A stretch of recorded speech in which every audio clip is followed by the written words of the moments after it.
Praise the Lord. கர்த்தருடைய பரிசுத்த நாமம் மகிமைப்படுவதாக. சங்கீதம் 34வது அதிகாரம் 4வது வசனம் இப்படி சொல்லப்பட்டிருக்கிறது. நான் கர்த்தரை தேடினேன், அவர் எனக்கு செவி கொடுத்து என்னுடைய எல்லா பயத்துக்கும் என்னை நீங்களாக்கி விட்டார். ஆமென், ஆமென்.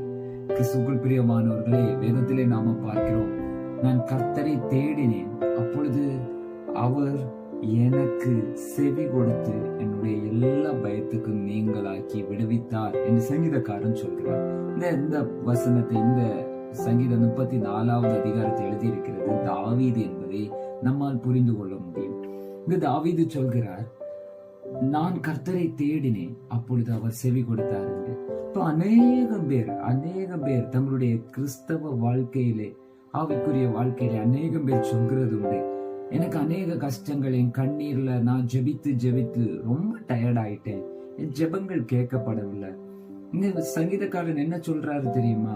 நான் கர்த்தரை தேடினேன், அவர் எனக்கு செவி கொடுத்தார் என்பதை நாம முதல்ல பார்க்கிறோம். இரண்டாவது தாவீது சொல்கிறார், செவி கொடுத்தது மட்டுமல்ல, அவர் என்னுடைய எல்லா பயத்துக்கும் என்னை நீங்களாக்கி விடுவித்தார் என்பதை வேதத்திலே நாம பார்க்கிறோம்.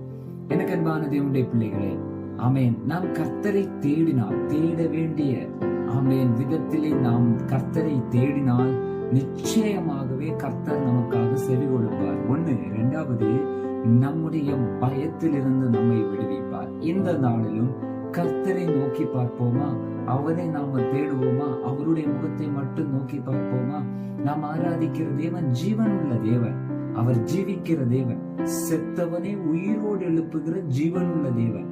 ஏங்க, நாற்றம் எடுத்து போன பிணத்தை வரைக்கும் உயிரோடு எழுப்பினவர் நம்முடைய தேவன். அவரை தேடினால், அவருடைய முகத்தை நோக்கி பார்த்தால் அவர் நிச்சயமாகவே நம்மை கைவிட மாட்டார். இன்னைக்கு இருக்கிற உங்க சூழ்நிலை மாறும். ஆமென். கர்த்தரை நோக்கி பாருங்க.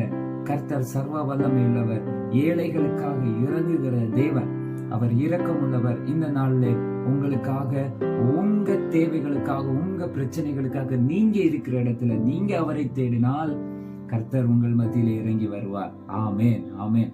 விசுவாசிங்க, விசுவாசமாக கர்த்தரை தேடுங்க, அவர் உங்களுக்காக செவி கொடுப்பார்.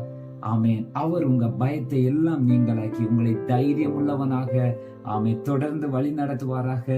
கர்த்தர் இந்த நாளிலே ஒரு புதிய பலத்தையும் புதிய ஜீவனையும் தந்து தொடர்ந்து நடத்தி உங்களை ஆசீர்வதிப்பாராக. ஆமென், ஆமென்.